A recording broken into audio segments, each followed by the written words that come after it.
Hi everybody, and welcome to another After Effects tutorial. My name is Eitan, and today I'll be showing you how to create some old paper inside After Effects.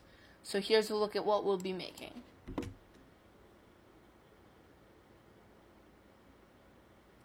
Okay, pretty cool. It's not perfect, but I didn't use any textures. I created this entirely from scratch on After Effects. So, let's get started. Make a new comp. And I'm just going to make a shape layer that looks sort of like a piece of paper. Easy enough. Here, maybe this probably looks about good. Now we'll just be adding a bunch of effects to this. So we'll start by we'll do the gradient first. 4-color gradient, drag that on there. So if you want, you can drag these in a little bit. These are not the colors we'll be using though. So we're going to want them all pretty close to like a pretty light yellow, almost whitish. So first thing you should do is just sort of take a sample of, like, use the color picker tool thing to make all the colors exactly the same. Then go into them and tweak them just a little bit. Offset them to give it a little bit more like realness so they're not all quite exactly the same. Okay, so that's a very subtle touch, but that does help make it a little more realistic. Now, roughen edges.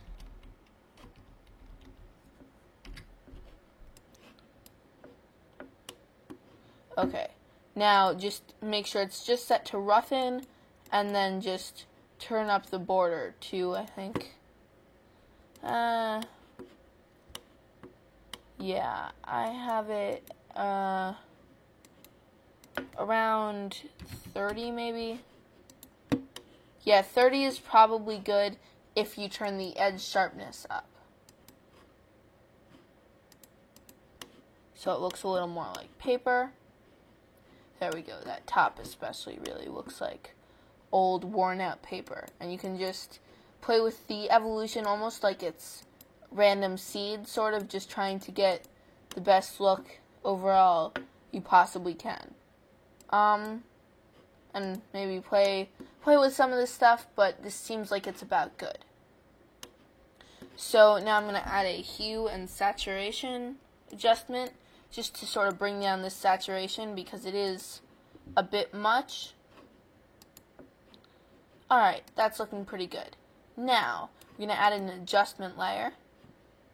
And you could also put this stuff on an adjustment layer, but I like to keep the stuff that can be on the layer itself for the most part. But for this, we'll be adding the film burn. And then center that, say. So we'll be adding a few of these. So find a place that looks pretty good, and then play with the random seed to make it a little better. Basically, I just don't want there to be too many of those really dark blobs. I just want a light sort of touch to it that makes it a little, like, oldish. Like, that's probably good. Now I'm going to duplicate this and offset it, offset the random seed till it's about good. Right there. Duplicate again. Random seed.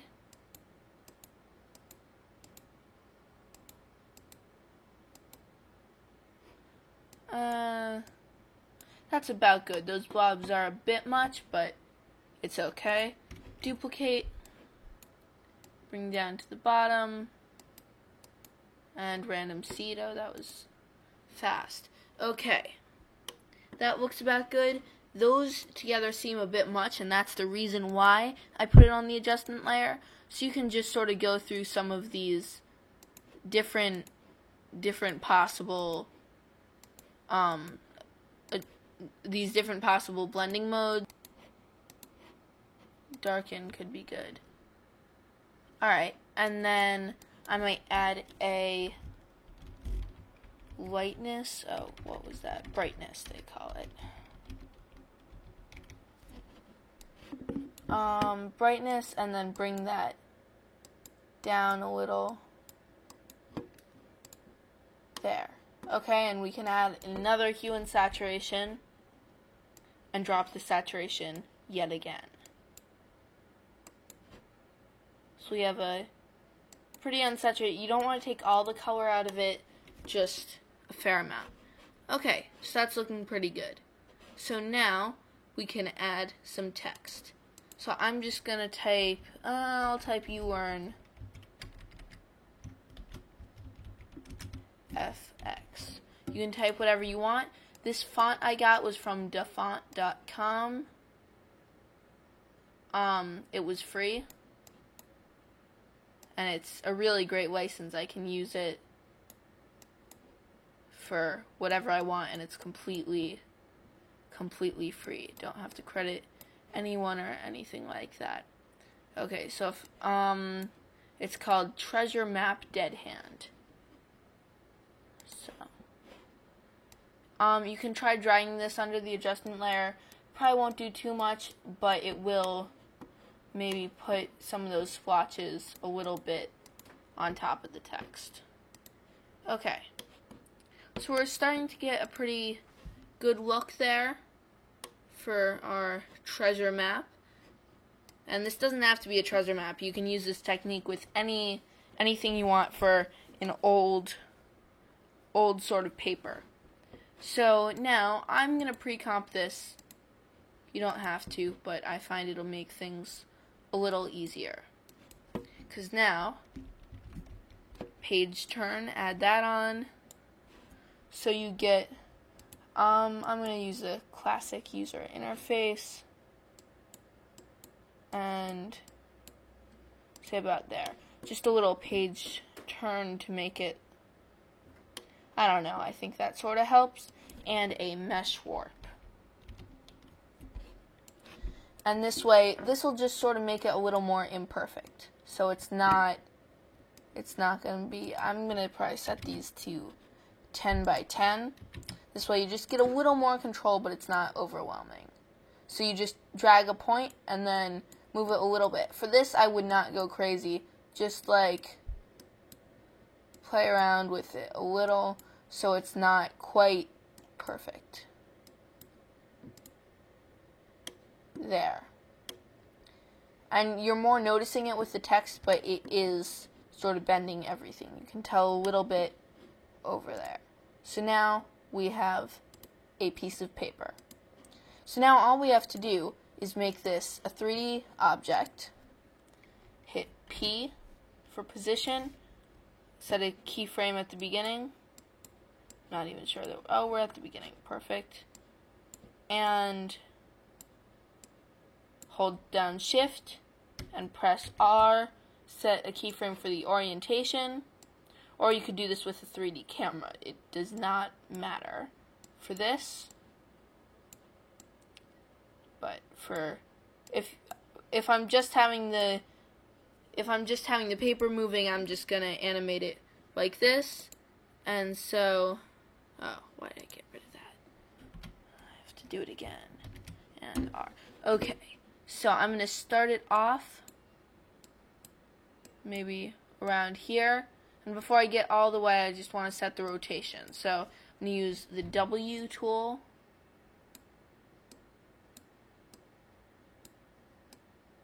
To sort of make it, okay, like that. I'm going to hit V just to go back to my normal selection tool.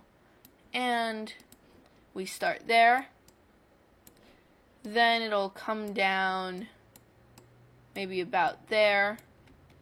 Hit W to rotate it a little bit,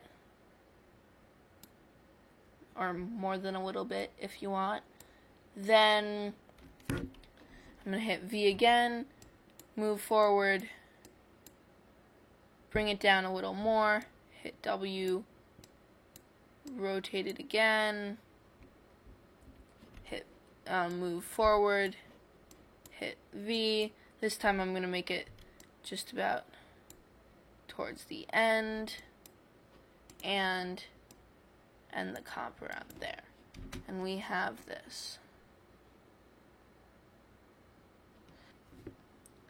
Okay, so I hope you enjoyed the tutorial. Thank you for watching, and please like, comment, and subscribe, and if you have any questions, feel free to leave them in the comments, and I will try to answer them. So, thank you for watching, and I hope you learned something.